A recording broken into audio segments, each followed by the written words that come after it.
Friends, చిన్నప్పుడు maybe సినిమాల్లో చూసుంటాం. అదే ట్రెజర్ హంటులని ఎక్కడెక్కడో ఏదో దాచి పెడతారు. మనం క్లూస్ యూస్ చేసి వాటిని కనిపెట్టాలి, ఇలాంటివి ఉంటాయి కదా. ఇప్పుడు ఇలాంటి ఆలోచనలు రావడం కష్టం గానీ చిన్నప్పుడు అనిపిస్తూ ఉండేది. అంటే ఏమైనా ట్రెజర్ దాచి పెడితే బాగుండు, కనిపెడదామని. అంటే చిన్నప్పుడు పని పాటలు ఏమి ఉండేవి కాదు కదా, సో అలాంటివి ఎక్కువ అనిపించేది. ఇక్కడ కనిపిస్తున్నాడు కదా, ఇతని నేమ్ జాన్ కాలిన్స్. ఇందాక అన్నాను కదా చిన్నప్పుడు మనకు అలా ఉండేదని. ఇతనికైతే చిన్నప్పుడు అలా తప్ప ఇంకెలాగూ ఉండేది కాదంట. ఏమైనా ట్రెజర్ హంట్లు ఉంటే బాగుండు, పోదాం కనిపెడదాం ఇలా జీవితాంతం ఆలోచిస్తూ అలా గడిపేసాడు. కానీ ఇతను సినిమాలో తప్ప నిజం జీవితంలో చూడలేదు. పెద్ద అయిన తర్వాత ఇన్వెస్ట్మెంట్లు, కరెన్సీలు అది ఇదని చెప్పి డబ్బులు బాగా సంపాదించాడు. బాగా సంపాదించాక ఆ చిన్ననాటి జ్ఞాపకాలు గుర్తొచ్చి నాలాగే ఎంతో మంది ట్రెజర్ హంట్ ఆశలో ఉండుంటారని ఇతనే ఒక ట్రెజర్ హంట్ స్టార్ట్ చేశాడు. నేషనల్ ట్రెజర్ హంట్ అది యుఎస్ లో స్టార్ట్ చేశాడు. దాదాపు కొన్ని $1 మిలియన్ డబ్బులు ఒక చోట కాదు 5 చోట్ల పెట్టాడంట. ఏదో ఒత్తొత్తగా అలా చేయలేదు. కేవలం ఈ ప్రాజెక్ట్ కోసమే ఒక పెద్ద ప్రాజెక్ట్ లా తీసుకొని 5 సంవత్సరాల పాటు యుఎస్ లో ఉన్న డిఫరెంట్ ప్లేసులన్నీ ఫుల్ గా తిరిగి మంచి 5 స్పాట్లని ఫిక్స్ చేసుకుని వాటికి కావాల్సిన క్లూస్ కూడా రెడీ చేసుకుని యుఎస్ హిస్టరీలోనే ఇది ఒక పెద్ద ట్రెజర్ హంట్ అవ్వాలని, అంటే అమెరికాని 5 భాగాలుగా డివైడ్ చేసుకున్నాడు ముందే. ఆ 5 భాగాల్లో పెట్టాడు. అంటే అక్కడ ఓన్లీ డబ్బులే ఉంటాయని కాదు, లక్షలు విలువ చేసే బంగారం గానీ, కోట్లు విలువ చేసే కార్డులు గానీ, అంటే పాతవి బాగా ఉంటాయి కదా, ఓల్డ్ కార్డ్స్, పోకీమ్యాన్ కార్డ్స్ అంటుంటారు. కొన్ని సంవత్సరాల క్రితం ఉండేవి, ఇప్పుడు లేవు. బయట అవి దొరికినప్పుడు వేలం పాడేస్తేనేమో లక్షలు కోట్లకు పోతా ఉంటాయి. అలాంటి వాల్యుబుల్ కార్డ్స్, అమేజింగ్ స్టఫ్ అసలు ఎన్ని పెట్టామనుకుంటున్నాను. అందులో కొంతమంది డబ్బులు కాదు ఇంకేవో ఆశలు ఉంటాయి కదా, అందులో అన్ని రకాల ఆశలకు తగ్గట్టుగా అన్ని పెట్టాడు. ఇలా అద్భుతంగా తన ప్రాజెక్ట్ ని కంప్లీట్ చేశాడు. నేను బీటెక్ ఫైనల్ ప్రాజెక్ట్ కోసం ఎంత కష్టపడలేదు అంటే అసలు ఏం చేయలేదు అనుకోండి. ఇతను మాత్రం 5 ఏళ్ళు ఇందులోనే కూర్చొని హిస్టారికల్ ఐటమ్స్ ని ట్రెజర్ హంట్ ని స్టార్ట్ చేశాడు. ముందే చెప్పాడు, నేను వీటన్నిటిని చీమలు దూరని చిట్టడివి, కాకులు దూరని కాగడివి, ఎంత డీప్ గా మనకేం తెలియవండి. నేను చాలా సేఫ్ ప్లేస్ లో పెట్టాను. అక్కడ ఎలకలు బొద్దింకలు కూడా ఉండవు. మీరు హ్యాపీగా పోయి తెచ్చుకోవడమే. ఆత్తం ఎక్కువైపోయి ఎందులో పడితే అందులో దూరిపోయి ఏవి పడితే అవి ఎలగొట్టుకొని మళ్ళీ నా మీదకి రామాక నీడి వల్లే అంతా చేశానని. చాలా సేఫ్ ప్లేస్ లో ఉన్నాయి. మీరు మళ్ళీ ఎక్కడెక్కడో పోయి లేనిపోని ప్లేస్ లో గుంతలు తవ్వాల్సిన పని కూడా లేదండి. అసలు కొక్కిలేని ఖర్చే ఉండదంట. ఎందుకంటే నేను ఎక్కడ తవ్వి పెట్టలేదు, ఆడ ఉంటది అంతే, పోయి తెచ్చుకోవడం అంతే. దీంతో పాటు ఏం చెప్పంటే ఎటువంటి ప్రైవేట్ ప్రాపర్టీస్ లో కూడా ఉండవు. అంటే ఎవ్వరికి తెలియని ఎవడో ఇంట్లో పెట్టాడని చెప్పి మళ్ళీ ఎవడు పెడితే ఎవడు వచ్చి ఇతని ఇంట్లోకి దూరిపోయి దొంగతనం చేసే ఛాన్స్ కూడా ఉంది. అందుకే ముందే చెప్పేశాడు, ఎవడు ఇంట్లో పెడితే ఇంట్లోకి వెళ్ళిపోయి దూరపోమాకండి. చాలా సింపుల్ గా పబ్లిక్ ప్లేసుల్లో పెట్టా. నేను చెప్పాలంటే 5 స్పాట్ లో ట్రెజర్ ఉన్నాయి కదా, మెయిన్ రోడ్డు మీద నుంచి కేవలం 3 కిలోమీటర్ డిస్టెన్స్ లోనే ఉంటాయంట. మళ్ళీ ఇప్పుడు దాకా నేను చెప్పినవన్నీ క్లూస్ కూడా కాదు, ఇంత సేఫ్ ప్లేస్ లో చాలా విజిబుల్ గా కనిపించే ప్లేస్ లో పెట్టాయని చెప్పాడు. దీంతో పాటు చాలా క్లూస్ ఉన్నాయి. ఇంకా ఆ క్లూస్ ఏంటంటే చాలా ఉంటాయిలేండి, అమెరికా మ్యాప్లని మనకేం తెలుస్తాయి. దీనికోసం స్పెషల్ గా అతను ఒక బుక్ రిలీజ్ చేశాడు. అతనే రాసిన బుక్. ఆ బుక్ లోనే మొత్తం అన్ని క్లూస్ ఉంటాయి ప్రతి దానికి. ఇంకా అది తెలిసి తెలియగానే చాలా మంది తెగ కష్టపడ్డారు. ఒక్కడికి కూడా ఏమీ బిల్ల కూడా దొరకల. దాంతో ఇతను పాపం బాగా డిసప్పాయింట్ అయిపోయాడు. దాంతో ఇతను ఏం చేశాడు, ఇప్పుడు ఇంకో బుక్ రిలీజ్ చేశాడు. ఈసారి ఇంకొంచెం ఈజీ క్లూస్ పెట్టానని చెప్పి మళ్ళీ రిలీజ్ చేశాడు. ఎవడన్నా ఇలా మన దగ్గర కూడా చేస్తే బాగుండు. వింటుంటేనే చాలా ఎక్సైటింగ్ అనిపిస్తుందండి. ఆలోచించండి ఒకసారి, ఒక మంచి బ్యాచ్, ఫ్రెండ్స్ బ్యాచ్ నేసుకొని క్లూస్ అన్నిటిని కనుక్కుంటూ అన్ని ప్లేసులకి తిరుగుకుంటూ అబ్బాబ్బా ఊపొచ్చేస్తుంది. అయినా మనం పోగలేం, ఏం చేస్తాం. ఇప్పుడు అమెరికాకి పోయి ఆ ట్రెజర్ హంట్ ఆడ తిరిగే అంత సీన్ లేదు. అయితే దీని గురించి మీరేమంటారు కామెంట్స్ చెప్పండి. ఫ్రెండ్స్, మనందరికీ తెలుసు ముఖేష్ అంబానీ గారు ఎలాన్ అంకులు తన్నుకుంటున్నారని. లాస్ట్ వీడియోలో చెప్పినట్టు ఇంటర్నెట్ కోసం ఎలాగో తన్నుకోబోతున్నారు. దీంతో పాటు ఎలాన్ మస్క్ కి పోటీగా అంబానీ అంకులు రోబోట్ ఫ్యాక్టరీ కూడా పెడుతున్నాడు. అంటే రోబోటిక్ మషిన్స్ ని తయారు చేయడానికి కంప్లీట్ గా ఆపరేట్ చేసే విధంగా ఒక కంపెనీ స్టేక్స్ ని కొనేసాడు. యాడ్బర్గ్ టెక్నాలజీస్ అని రోబోటిక్ సంబంధించిన కంపెనీ ఉందిలేండి. దానిలో రిలయన్స్ వాళ్ళు 55% ని కంపెనీ మొత్తాన్ని కొనేసారు. అయితే ఇప్పుడు మ్యాటర్ అది కాదు, అతను ఎలాన్ మస్క్ తో ఫైట్ చేస్తూ ఉన్నప్పుడు బిఎస్ఎన్ఎల్ మధ్యలోకి వచ్చింది. ఇలా చాలా మంది కనిపించవచ్చు బిఎస్ఎన్ఎల్ అది ఇంకా ఉందా అని. ప్రజెంట్ టైం లేదా చాలా మందికి బిఎస్ఎన్ఎల్ అంటే ఏంటో కూడా తెలియదు. కానీ ఈ మధ్య కాలంలో బిఎస్ఎన్ఎల్ కి పాపులారిటీ బాగా పెరుగుతుందని తెలుసా. #కంబ్యాక్ బిఎస్ఎన్ఎల్ అంట. ఈ మధ్య చాలా సంవత్సరాల తర్వాత బిఎస్ఎన్ఎల్ వాళ్ళు ఒక ప్రాఫిట్ మార్జిన్ చూసారంట. అంటే ఏమైందో మనకి తెలిసిందే కదా, ఈ జియో వాళ్ళు, ఎయిర్టెల్ వాళ్ళు ఒకటే దెబ్బకి వేసి పడేసారు, రేట్లన్నీ పెంచేశారు. ప్రతి ప్యాకేజీ రేట్లు ఎలాగో పెరిగాయి. దాంతో పాటు కొన్ని ప్యాకేజ్ లో నెంబర్ ఆఫ్ డేస్ కూడా తగ్గించేశారండి. దీని వల్ల చాలా మందికి ఒళ్ళు మండిపోయి నెమ్మదిగా బిఎస్ఎన్ఎల్ కి షిఫ్ట్ అవుతున్నారంట. అంటే బిఎస్ఎన్ఎల్ సబ్స్క్రిప్షన్ రేటు పెరుగుతూ పోతుంది. అంటే అంత ఈజీ కాదు కదా. అసలే అది గవర్నమెంట్ సపోర్ట్. బిఎస్ఎన్ఎల్ కాదు, జియోకి గవర్నమెంట్ సపోర్ట్ ఉంది. బిఎస్ఎన్ఎల్ గవర్నమెంట్ దే, కానీ జియోకే గవర్నమెంట్ సపోర్ట్ ఉంటుంది. మరి బిఎస్ఎన్ఎల్ ఎలా బూస్ట్ అవుతుందంటే, గవర్నమెంట్ వాళ్ళు లాస్ట్ ఇయర్ బిఎస్ఎన్ఎల్ కి 89,000 కోట్ల రూపాయలు ఇచ్చారు. అంటే ఓ ప్యాకేజ్ ని రిలీజ్ చేశారు. ఫైనాన్షియల్ కండిషన్ కొంచెం చేంజ్ చేద్దామని చెప్పి బిఎస్ఎన్ఎల్ కూడా తీసుకుని వద్దామని చెప్పి అలా చేశారు. దీంతో పాటు బిఎస్ఎన్ఎల్ కి ప్రైవేట్ కంపెనీలు కూడా తెగ హెల్ప్ చేస్తున్నాయి. టీసీఎస్, ఎల్ఎన్టీ ఈ కంపెనీస్ బిఎస్ఎన్ఎల్ లో 4G ఇంకా 5G బాగా బూస్ట్ అయ్యేలాగా రకరకాల విధాలుగా హెల్ప్ చేస్తున్నారు. అందరికీ కలిసి బిఎస్ఎన్ఎల్ పాపులర్ చేస్తున్నారు. ఎలాగో దాని రేట్లు బాగా తక్కువగానే ఉన్నాయి. ప్రజెంట్ కూడా కస్టమర్స్ ఎక్కువ వస్తారని చెప్పి అది కూడా రేట్లు పెంచట్లేదు. ఫ్యూచర్ లో ముందుకెళ్ళిద్దేమని అంటారా? నాకైతే డౌటే అండి. బయట మరి అంతా ఓకనే కూర్చుంటారో ఏంది, ఏదో చేస్తారు. ఇక్కడ కనిపిస్తుంది చూడండి, చూడండి ఎంత అందంగా ఉందో. అమ్మాయిని కాదు పట్టుకొని ఉంది కదా, నిజానికి అది ఒక పెట్టులేండి. అంటే అది కుక్క, నక్క, పిల్ల అంటే అది ఏమి కాదు, అదొక రోబోట్, అదొక ఏఐ పెట్టు. ఇప్పుడు ఇది ఒకటే తక్కువ అని అనుకుంటున్నారా? అంటే ఏఐ పెట్స్ ఎప్పటి నుంచో ఉన్నాయి నిజానికి. కాకపోతే అవి కూడా చూడడానికి ఏదో రోబోట్ ఉన్నట్టు, వాళ్ళకి ఏదో బటన్ నొక్కితే కాలు ఎత్తడం, చెయ్యి ఎత్తడం, తోకూపడం ఇలాంటివే చేస్తూ ఉండేవి. ఓ పెట్టు ఫీలింగ్ ఉండేది కాదు. కానీ ఇప్పుడు జపాన్ వాళ్ళు దీన్ని తీసుకొని వచ్చారు. ఈ పెట్టునేమో మాఫ్లిన్. చూడడానికి చాలా రియలిస్టిక్ గా, ఏ జంతువు చెప్పడం కొంచెం కష్టం గానీ మంచి క్యూట్ గా, పఫీగా, మెత్తగా ఆల్మోస్ట్ ఒరిజినల్ పెట్ లాగే ఉంటుంది. ఏం చెప్పాలంటే దానికి ఫుల్ ఎమోషన్స్ ఉంటాయంట. ఆడుకుంటే విజిగిల్ చేస్తూ ఉంటది నెమ్మదిగా. దాంతో పాటు ఆడుకునే కొద్దీ అందులోంచి కోపము, బాధ, ఇష్టం, ఓకే కోపం ఉండదులేండి ఏ కదా, అందులో బాధ, ప్రేమ, ఆనందం, సంతోషం ఇలాంటి వైబ్స్ అన్ని అందులో చూస్తూ ఉంటాయి. అందులో ఎమోషన్స్ మనం చూస్తూ ఉండొచ్చు. అంటే మనం మాట్లాడుతూ ఉన్నాం అనుకోండి, జంతువుతో ఎలా బిహేవ్ చేస్తారు, మనుషుల ఫీలింగ్స్ అన్నిటిని నెమ్మదిగా ప్రాసెస్ చేసుకుంటూ మనుషులకు అడిక్ట్ అయిపోతూ మనం కూడా అయిపోతాం. అంటే ఎమోషన్స్ ని నెమ్మదిగా అర్థం చేసుకుంటూ పోయిద్ది. ఎంత టైం స్పెండ్ చేస్తూ పోతే అంతగా అది మనతో పాటు ఎవాల్వ్ అయిపోతూ పోయిద్ది. ఇదేందుకు చేశాడు అంటే ఈ మధ్య జపాన్ లో పాపం జనాలకి డిప్రెషన్ ఎక్కువ అయిపోతుందంట,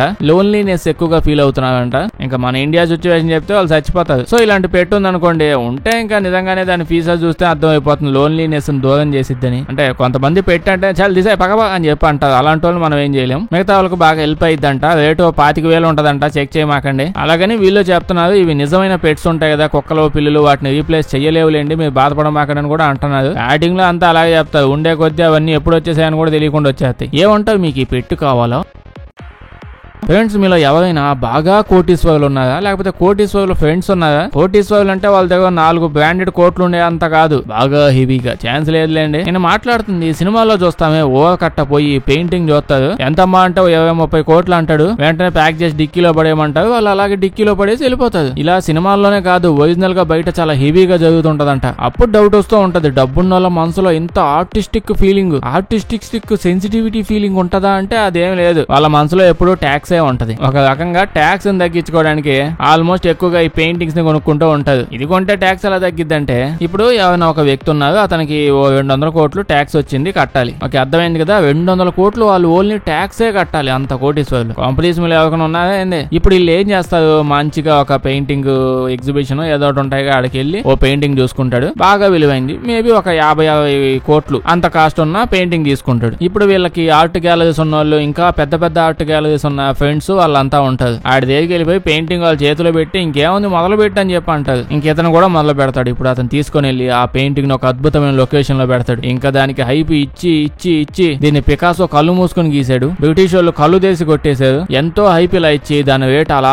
మాంతం పెంచేస్తారు. అంటే పెయింటింగ్లకి ఫిక్స్డ్ వాల్యూ అనేది ఏమి ఉండదు, నో ఎంఆర్పి ట్యాగ్లు. 50 అంటే స్టార్టింగ్ 50, దాని తర్వాత వాడు ఇష్టం ఎంతగానో అమ్ముకోవచ్చు. పబ్లిసిటీని బట్టి రేటు పెరుగుతుంది. ఇప్పుడు 50 కోట్ల దాన్ని 150, 200 కోట్ల దాకా అలా తీసుకొని వెళ్తాడు. దాని వాల్యూ ఇప్పుడు 200 కోట్లు అయింది కదా. దీని తర్వాత అతను ఏం చేస్తాడు, ఆ కోటీశ్వరుడు వచ్చి ఈ పెయింటింగ్ తీసుకొని ఆ 200 కోట్లుగా ఒక నమ్ముతాడు అనుకుంటున్నారా, దానికి కూడా ట్యాక్స్ కట్టాలి. సో ఇప్పుడు ఏం చేస్తాడు, పెయింటింగ్ అలా ఎత్తకపోయి ఆ ధనవంతుడు అతనిలో ఉన్న మనసులో మానవత్వాన్ని బయటికి లాగి పేద ప్రజలకి దానం చేసేస్తాడు. కరెక్ట్ గానే అన్నారు, దాన్ని దానం చేసేస్తారు. అంటే నాన్ ప్రాఫిటబుల్ ఆర్గనైజేషన్స్ ఉంటాయి, దానికి డొనేట్ చేసేస్తారు. వరల్డ్ వైజ్ గా ఇంకా డొనేషన్ చేసేటప్పుడు ట్యాక్సులు తీసేస్తారని చెప్పి మనం వింటూ ఉన్నాం కదా. మొత్తం తీసుకోకపోయినా ఒక్కో దేశంలో ఒక్కో టైప్ సిస్టమ్ ఉంటది. డొనేషన్ చేస్తే ట్యాక్స్ కట్టినప్పుడు అందులో కొంత ఎగ్జామ్షన్స్ వస్తూ ఉంటాయి. సో ఓవరాల్ గా అతను ఇప్పుడు డొనేషన్ చేసేసాడు కదా, దాని వల్ల దాని రేటు కూడా అంత ఉంది కదా. ఓవరాల్ గా అయితే ఇతను 200 కోట్లు ట్యాక్స్ కట్టాలి. ఇప్పుడు 100 కోట్లు కడితే సరిపోద్ది. ఆ టైప్ లో ఉంటాయి ఒక్కో దేశాన్ని బట్టి వాళ్ళ రూల్స్. ఇంకా ఆ ఫ్రెండ్ బాగా బెస్ట్ ఫ్రెండ్ అయితే అతను ఇంకా హైప్ ఎక్కించి 50 కోట్లు 500 కోట్లకే తీసుకొని పోతాడు. అప్పుడు ట్యాక్సే ఉండదు. నేను కూడా పేద ప్రజలకి పెయింటింగ్ దానం చేసే అంత గొప్ప స్టేజ్కి ఎప్పుడు పోతాను, అంత దానగుణం రావాలంటే కష్టం లేండి.